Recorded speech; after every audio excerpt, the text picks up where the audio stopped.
मैं आपको विश्वास के साथ कह सकता हूं कि दोनों राज्यों में एनडीए और Bharatiya Janata party complete SVEEP करने जा रही है और बड़ी मजबूती के साथ हम आगे बढ़ रहे हैं। मैं चौथे चरण की प्रचार की समारोह की संध्या पर यह भी बताना चाहता हूं सभी मीडिया के मित्रों को कि जब 4 जून को परिणाम आएंगे तो दक्षिण भारत में कर्नाटक, आंध्र, तेलंगाना, तमिलनाडु और केरल, उसमें सबसे बड़ा दल भारतीय जनता पार्टी बनकर उभरेगा। इसका मतलब है कर्नाटक, आंध्र प्रदेश, तेलंगाना, तमिलनाडु और केरल में सबसे ज्यादा किसी एक दल को सीट मिलेगा तो वो दल होगा भारतीय जनता पार्टी। तेलंगाना में हम लगभग 10 सीटों से ज्यादा सीट जीत कर आएंगे। 13 सीटों पर हमारी स्थिति बहुत अच्छी है, मगर 10 से ज्यादा सीटें तेलंगाना में भारतीय जनता पार्टी जीत कर आएगी। पूरे देश के सामने अब तक जो प्रचार चला है वो प्रचार में कमोबेश मुद्दे सेट हो चुके। एक और यूपीए है, इंडी अलायंस है, और दूसरी ओर एनडीए भारतीय जनता पार्टी के नेतृत्व में खड़ा है। एक और 12 लाख करोड़ के घपले, घोटाले, भ्रष्टाचार करने वाली कांग्रेस और उनके साथी दल है, तो दूसरी ओर नरेंद्र मोदी जी है, जिन पर 23 साल मुख्यमंत्री या प्रधानमंत्री रहते हुए 25 पैसे का भी भ्रष्टाचार का आरोप नहीं लगा है। एक और सत्ता का सुख भोगने वाले हैं, जैसे थोड़ी ही गर्मी बढ़ते ही कुछ नेता देश के बाहर छुट्टी पर नियमित रूप से चले जाते हैं, थाईलैंड जाते हैं, बैंकॉक जाते हैं।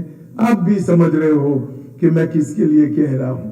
और दूसरी ओर नरेंद्र मोदी जी है, 23 साल से दीपावली के दिन की भी छुट्टी लिए बगैर दीपावली के दिन सरहद पर देश की रक्षा करने वाले जवानों के साथ दीपावली मनाने का काम करते हैं।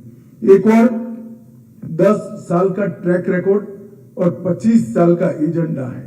ये 10 साल में मोदी जी ने भारत को हर क्षेत्र में आगे बढ़ाया है। गरीब कल्याण के लिए, गरीबों के विकास के लिए 70 साल के काम को एक और रखे, इतना काम इस 10 साल के अंदर हुआ है। देश की सुरक्षा सुनिश्चित हुई है, आंतरिक सलामती मजबूत हुई है, टेररिज्म और नक्सलिज्म पर पूरा शिकंजा कसा गया है। देश का अर्थतंत्र 11वें नंबर से 5वें नंबर पर आया है। डिजिटल इंडिया और स्टार्टअप पूरी दुनिया में चर्चा का मुद्दा बने हुए हैं। हमारी बैंकों का जो खस्ता हाल हमें मनमोहन सिंह देकर गए थे, उसको हमने आगे बढ़ाया है। तो एक और हर क्षेत्र में सफलता प्राप्त करने वाला और देश को आगे बढ़ाने वाला नेतृत्व श्री नरेंद्र मोदी का है। तो दूसरी बार 20-20 बार लॉन्च करने के बावजूद भी राहुल यान लॉन्च नहीं कर पा रहा है, 21वीं बार लॉन्च करने का अभी प्रयास हो रहा। और एक और सबसे गरीब घरों में से चाय बेचने वाले के घर में पैदा हुए नरेंद्र मोदी जी है, जो गरीबों की, वंचितों की, पिछड़ों की, दलितों की और ट्राइबल्स की संवेदना भी जानते हैं और उनकी जरूरतों को भी जानते हैं। तो दूसरी ओर चांदी के समझ के साथ पैदा हुए नेता है, जो परिवारवाद की राजनीति के आगे बढ़ते हैं। मित्रों, जहां तक सवाल है देश की जनता का, देश की जनता तय कर बैठी है कि ये चुनाव नरेंद्र मोदी जी को तीसरी बार प्रधानमंत्री बनाने का चुनाव है। और हम सबको पूरा विश्वास है कि 400 के ज्यादा सीटों के साथ मोदी जी फिर से एक बार इस देश का प्रधानमंत्री बनेंगे। मित्रों, मैं तेलंगाना की भी जरूर बात करना चाहता हूं। तेलंगाना को जब बनाया गया तब तेलंगाना रेवेन्यू सरप्लस स्टेट था। आज तेलंगाना पर लाखों करोड़ों रुपए का ऋण है और 80,000 करोड़ रुपया हर साल ऋण चुकाना में तेलंगाना को चुकाना पड़ता है। बीआरएस और कांग्रेस की सरकारों ने तेलंगाना के विकास को डिरेल किया है। जब मोदी जी ने ये 10 साल में तेलंगाना के विकास के लिए ढेर सारे काम किए हैं। 14-15 में संयुक्त आंध्र प्रदेश की ग्रांट 63,000 करोड़ थी, 15,000 करोड़ रुपया मिलती थी। संयुक्त आंध्र प्रदेश को 15,000 करोड़ रुपया ग्रांट मिलती थी। आज ये लगभग 63,000 करोड़ रुपया मिलती है। मतलब 4 गुना ग्रांटिंग एड में बढ़ोतरी करने का काम नरेंद्र मोदी सरकार ने किया है। इसके अलावा तेलंगाना में 1,65,000 करोड़ रुपया हमने सड़क निर्माण के लिए, 32,000 करोड़ रुपया रेलवे के विकास के लिए और 7,000 करोड़ रुपया एयरपोर्ट के उत्थान के लिए देने का काम किया है। तो एक प्रकार से हमने आजादी के बाद एक दशक में कभी भी तेलंगाना को न मिला हो इतना फंड नरेंद्र मोदी जी ने दिया है। इसके अलावा 900 करोड़ के लागत से समक्का सरक्का सेंट्रल ट्राइबल यूनिवर्सिटी बनाने का काम हमने किया है। राष्ट्रीय हल्दी बोर्ड बनाया है। 6300 करोड़ से Ramagundam fertilizer and chemical limited RFCL को फिर से शुरू करने की घोषणा की है। और दूसरी ओर दोनों पार्टियां बीआरएस और कांग्रेस पार्टी वो वोट बैंक की पॉलिटिक्स और भ्रष्टाचार में आकंठ डूबे हुए, परिवारवाद, करप्शन, बैड गवर्नेंस और एपीसमेंट, ये चारों नासुरों ने तेलंगाना की जनता को बड़ा परेशान किया हुआ है। और मुझे विश्वास है तेलंगाना की जनता इस बार भारतीय जनता पार्टी को प्रचंड बहुमत के साथ मोदी जी के समर्थन में ज्यादा से ज्यादा रिकॉर्ड सांसद यहां से चुना कर भेजेगी। चाहे बीआरएस की सरकार हो, चाहे कांग्रेस की सरकार हो, सरकार का स्टीयरिंग व्हील हमेशा ओवैसी के हाथ में रहा है। ये दोनों ने एपीसमेंट के अपने थ्योरी को आगे बढ़ाते हुए सरकार चलाने का ठेका बिल्कुल मजलिस को आउटसोर्स किया हुआ है। ये लोग सीए का विरोध करते हैं, 370 हटाने का विरोध करते हैं, सर्जिकल स्ट्राइक पर क्वेश्चन खड़े करते हैं, पीएफआई का समर्थन करते हैं, रोहिंग्या को देश में आने जाने देने का घुसपैठ का समर्थन करते हैं, हैदराबाद मुक्ति संग्राम दिन मनाने की परंपरा बंद करते हैं, रामनवमी पर भद्राचलम को पवित्र वस्त्र भेंट करने की परंपरा भी इन्होंने बंद कर दी है। और सबसे बड़ी बात जो पूरे देश के लिए और विशेषकर एसटी, एससी, ओबीसी के लिए हानिकारक है, इन्होंने 4% मुस्लिम आरक्षण तेलंगाना के अंदर इंट्रोड्यूस किया है। ये 4% मुस्लिम आरक्षण सीधा एसटी, एससी, ओबीसी के आरक्षण पर, रिजर्वेशन पर डाका है। और हम ये निश्चित रूप से कहते हैं जब भी भारतीय जनता पार्टी की सरकार आएगी यहां से हम मुस्लिम आरक्षण को समाप्त कर देंगे। भाइयों बहनों, बीआरएस के घोटाले की बड़ी सूची मेरे पास है और कांग्रेस के घोटाले की बड़ी सूची भी मेरे पास है, मगर मैं इसमें बहुत ज्यादा नहीं जाता चाहता, परंतु कांग्रेस की वादा खिलाफी के बारे में जरूर कहना चाहता हूं। उन्होंने कहा था कि हम 2 लाख रुपया का कर्ज माफ करेंगे और ये भी कहा था सोनिया जी के जन्मदिन के दिन पर करेंगे। हम सब तो मानते थे सरकार बनेगी तो कर देगा, मगर उसमें एक पेच था, सोनिया जी के कौन से जन्मदिन पर वो नहीं कहा। तो सरकार बनने के बाद इतने दिन हो गए मगर 2 लाख क्या 2 रुपये का भी किसानों का कर्ज माफ नहीं हुआ। किसान को हर साल 15,000 देने का वादा किया था, वो भी पूरा नहीं हुआ। खेती हर मजदूरों को 12,000 देना था, वो भी पूरा नहीं हुआ। हर क्विंटल अनाज पर एमएसपी पर 500 रुपया बोनस देना था, वो भी नहीं दिया। स्टूडेंट को 5 लाख तक की क्रेडिट लाइन देनी थी, वो भी नहीं दिए गई। बच्चियों को कॉलेज जाते वक्त स्कूटी देने का वादा किया था, वो भी पूरा नहीं हुआ। हर मंडल में एक इंटरनेशनल स्कूल खोलने का वादा किया था, वो भी पूरा नहीं हुआ। वादा एक ही पूरा हुआ जो उन्होंने अपने हाई कमांड को किया था कि पूरे भारत के चुनाव लड़ाने का फंड वो तेलंगाना से भेजे।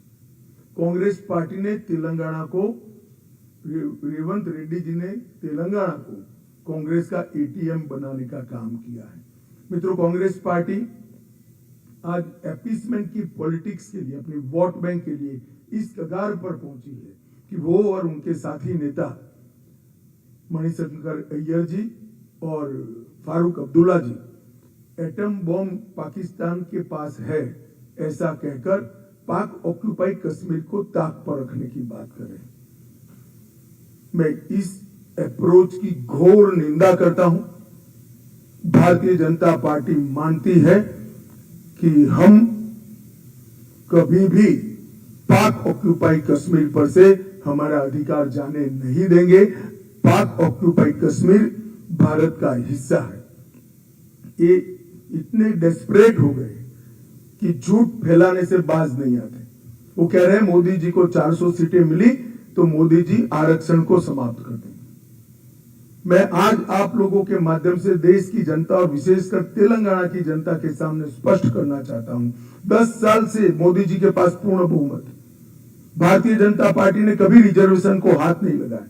हमने हमारे पूर्ण बहुमत का उपयोग धारा 370 को समाप्त करने के लिए किया, यूसीसी लाने के लिए किया। हमारे पूर्ण बहुमत का उपयोग हमने ट्रिपल तलाक समाप्त करने के लिए किया, राम जन्मभूमि के मंदिर बनाने के लिए किया।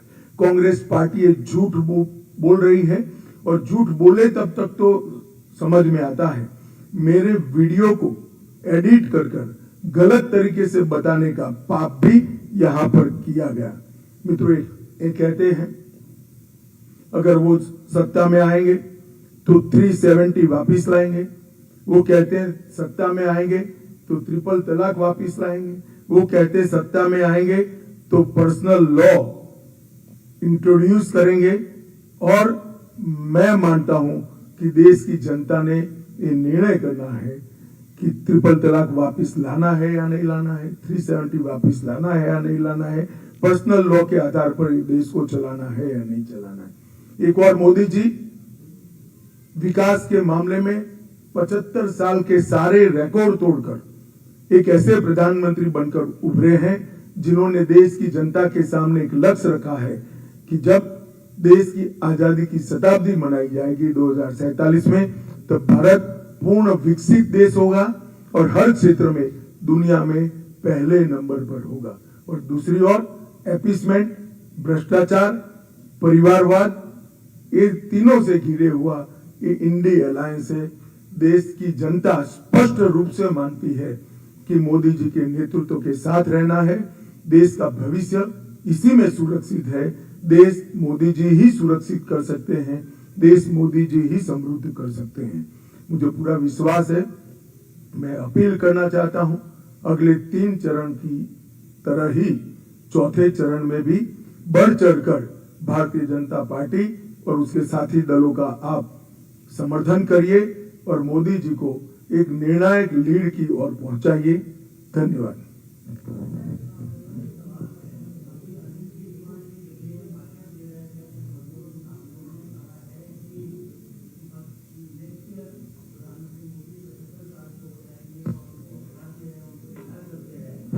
आप प्रधानमंत्री होंगे, देखिए,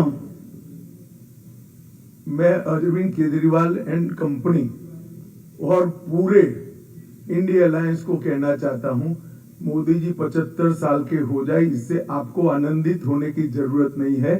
ये भारतीय जनता पार्टी के संविधान में कहीं नहीं लिखा है। मोदी जी ही ये टर्म पूरी करेंगे और मोदी जी ही आगे देश का नेतृत्व करते रहेंगे। इसमें भारतीय जनता पार्टी में कोई कंफ्यूजन नहीं है। ये कंफ्यूजन खड़ा करना चाहिए। Amit Shah ji, Praveen Kumar from PTI. भाई एक के बाद एक। Amit Shah ji, Praveen Kumar from PTI. एक सेकंड भाई, Praveen Kumar from PTI. Mic बंद कर खड़े होकर बोलो।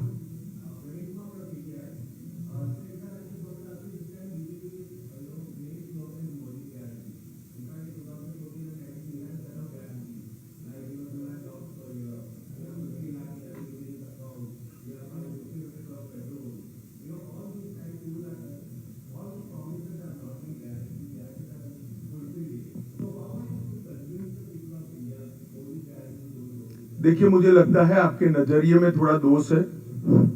हमने इस देश की 12 करोड़ बहनों को गैस का सिलेंडर दिया है, 14 करोड़ लोगों को घर में पीने का पानी दिया है, नल से जल दिया है।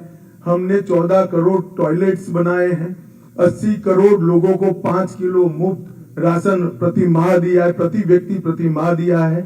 60 करोड़ लोगों को 5 लाख तक का पूरा स्वास्थ्य का खर्चा दिया है। हमने वादा किया था हम देश को सुरक्षित करेंगे। आज देश की सुरक्षा को सुनिश्चित करने का काम नरेंद्र मोदी जी ने किया है। हमने कहा था हम देश के अर्थतंत्र को पटरी पर चढ़ाएंगे। 11वें नंबर पर एक अर्थशास्त्री प्रधानमंत्री छोड़कर गए थे, उसको हमने 5वें नंबर पर लाने का काम किया है और तीसरी टर्म में निश्चित रूप से देश का अर्थतंत्र संसार में तीसरे नंबर का अर्थतंत्र बनेगा।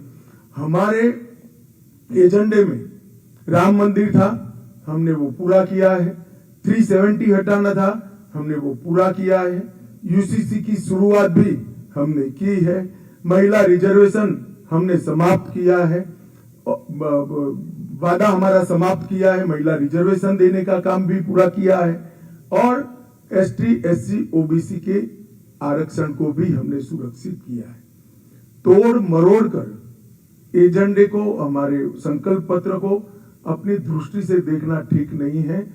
एक ही सरकार है आजादी के बाद जो 92% वादों को, संकल्पों को पूरा कर 10 साल के बाद चुनाव में जाए। अमित भाई, एक सबको करेंगे।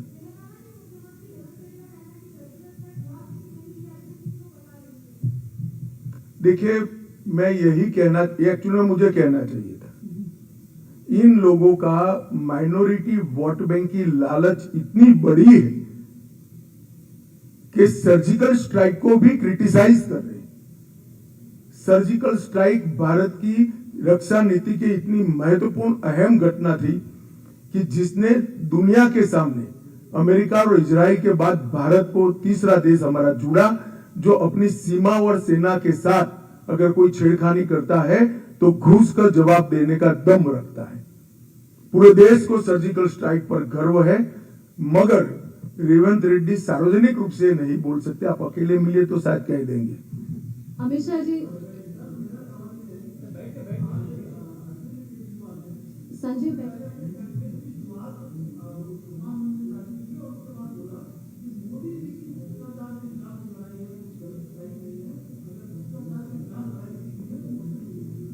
देखिए, मैं एक बात स्पष्ट करना चाहता हूं। एक इंटरिम बेल सुप्रीम कोर्ट ने सिर्फ और सिर्फ चुनाव प्रचार के लिए इनको दिया है। उन्होंने सुप्रीम कोर्ट के सामने केस दायर किया था कि मेरी अरेस्ट गलत है, जो सुप्रीम कोर्ट ने नहीं माना। फिर प्रेयर मॉडिफाई किया कि मुझे बेल दिया जाए, वो भी सुप्रीम कोर्ट ने नहीं माना। सिर्फ और सिर्फ चुनाव प्रचार करने के लिए 1 तारीख तक का बेल दिया गया है और 2 तारीख को उनको फिर से एजेंसियों के सामने सरेंडर करना है। और अगर अरविंद केजरीवाल इस चीज को क्लीन चिट मानते हैं तो मुझे लगता है इनकी कानून की समझ बड़ी निर्बल है। अमित भाई, मुख्यमंत्री प्लीज तेलंगाना ने एक इंटरव्यू में और कल भी आपने मीट द प्रेस में कहा कि निवेश तेलंगाना में निवेश करने से रोका जा रहा है। उन्होंने टेस्ला का एग्जांपल दिया और उन्होंने ये भी कहा कि चुनाव खत्म होगा तो मैं बकायदे पूरी फहरिस्त दूंगा। देखिए, ऐसा है भाई, तेलंगाना में जिस तरह का सरकार वो चला रहे हैं, मैं नहीं मानता कोई निवेश करने आएगा। अगर उनको तकलीफ है तो वो भारत सरकार के प्रधानमंत्री जी को मिल सकते थे, मदद चाहिए तो, और मांगनी भी चाहिए। इसमें क्या है, हर राज्य अपने स्टेट के इन्वेस्टमेंट के लिए प्रधानमंत्री जी की मदद मांगता है। मगर यहाँ जिस प्रकार का रैंपेंट करप्शन का एटमॉस्फेयर हुआ है, कौन इन्वेस्टमेंट करेगा भाई? आप भी अगर बिजनेस में जाना चाहोगे तो 4 बार सोचो। अमित शाह जी, मेरा एक सवाल ये था कि एक तो अभी कुछ देर पहले जो है केसीआर साहब ने प्रेस कॉन्फ्रेंस में कहा कि जिस तरीके से तमिलनाडु में द्रविडियन सिस्टम चल रहा है और रीजनल पार्टीज को ही वोट देते हैं, वैसा ही यहाँ पर भी होना चाहिए। भाजपा जैसे पार्टी को जनता वोट ना करे। और दूसरा ये सवाल केजरीवाल जी ने जो अभी कहा कि तानाशाह कहा है प्रधानमंत्री जी को और कहा कि लोकतंत्र खत्म करना चाहते हैं और ये तक कहा कि जिस तरीके से उन्होंने लाल कृष्ण आडवाणी जी का भी नाम लेते हुए कहा कि जैसे उनकी राजनीति खत्म कर दी है, अगले 2-3 महीने में जो है योगी आदित्यनाथ जी की भी राजनीति जो है वो खत्म कर चलिए, आपके अलावे ऐसी बातों को कोई नहीं मानता है। और केसीआर को मैं कहना चाहता हूं कि भाई, रीजनल पार्टी की बात आप जरूर करो, आपका अधिकार है। तेलंगाना की जनता को तय करना है। आप काउंटिंग के दिन देख लेना, भारतीय जनता पार्टी यहां 10 से ज्यादा कमल के साथ यशस्वी बनकर बाहर आएगी।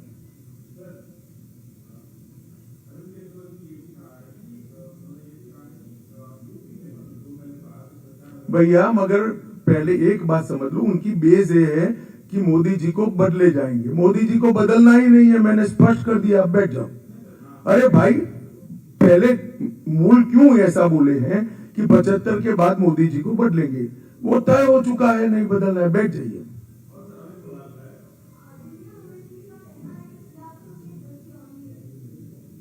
देखिए, ऐसी अभद्र भाषा का जवाब मैं नहीं दे सकता।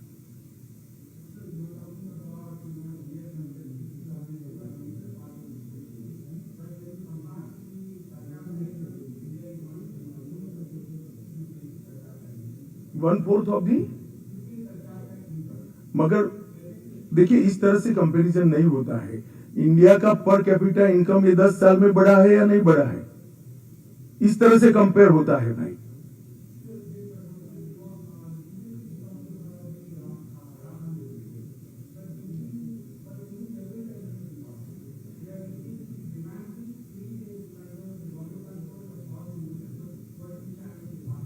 नहीं, ये कोर्ट का, जिन लोगों की भी डिमांड है वो कोर्ट के सामने गए। मेरी पार्टी के स्टैंड का क्वेश्चन डज नॉट अराइज।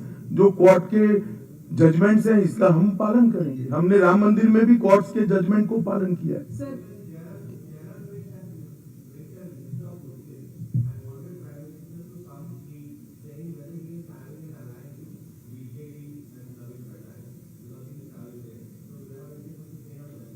नहीं, क्या बीजेडी नहीं, कोई अलायंस नहीं। हम आमने सामने चुनाव लड़े हैं। हम ओडिशा में बहुत अच्छी पोजीशन में हैं। 21 में से 16 से ज्यादा सीटें जीतने जा रहे हैं। अब ओडिशा में अगली सरकार भारतीय जनता पार्टी की सरकार बनने जा रही है।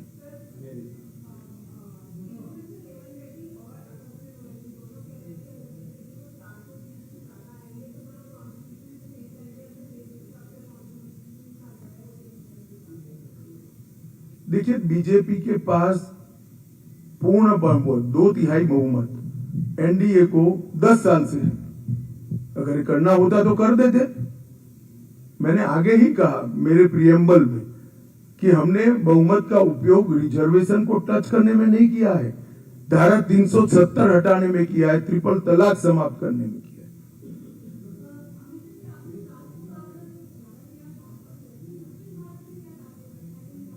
मैंने कहा ना, एक सेकंड, दक्षिण भारत में भारतीय जनता पार्टी सबसे बड़ा दल बनकर इस चुनाव में बाहर आएगी।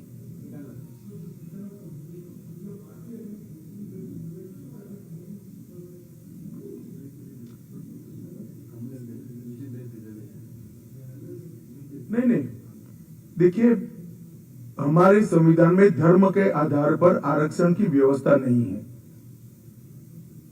हमारे संविधान के अंदर ओबीसी में हर धर्म के लोगों को लेने की व्यवस्था है, परंतु इसके लिए सर्वे होता है, पिछड़ेपन का सर्वे होता है, इनकी एजुकेशन की स्थिति, इकोनॉमिक स्थिति एंड सोशल स्थिति, ये तीनों को सर्वे कर ओबीसी की लिस्ट बनती है।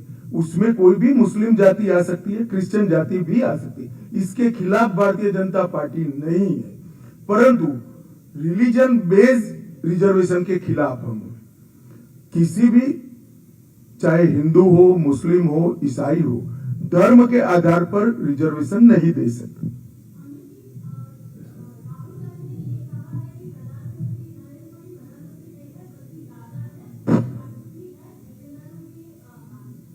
अब राहुल गांधी जी से आप क्या अपेक्षा कर रही है? चलिए,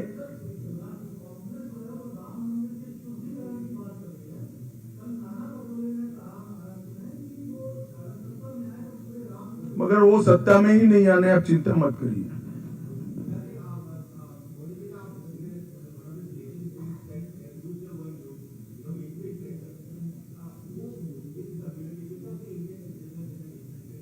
देखिए, जो लोग अवैध रूप से देश की सीमा को क्रॉस कर विदाउट पासपोर्ट, विदाउट वीजा अंदर आते हैं, वो घुसपैठी।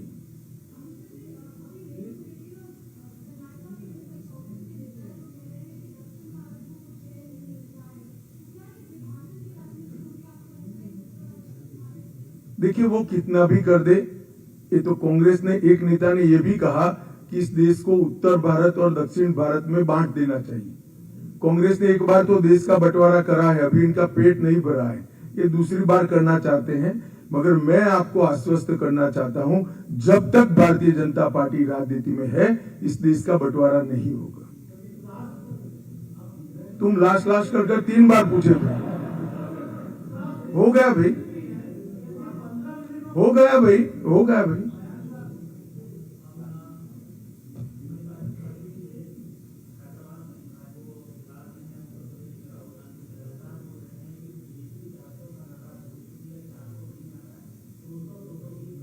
शायद मैं जब प्रियम्बल मतलब शुरुआती जानकारी दे रहा था तब आपका ध्यान नहीं था।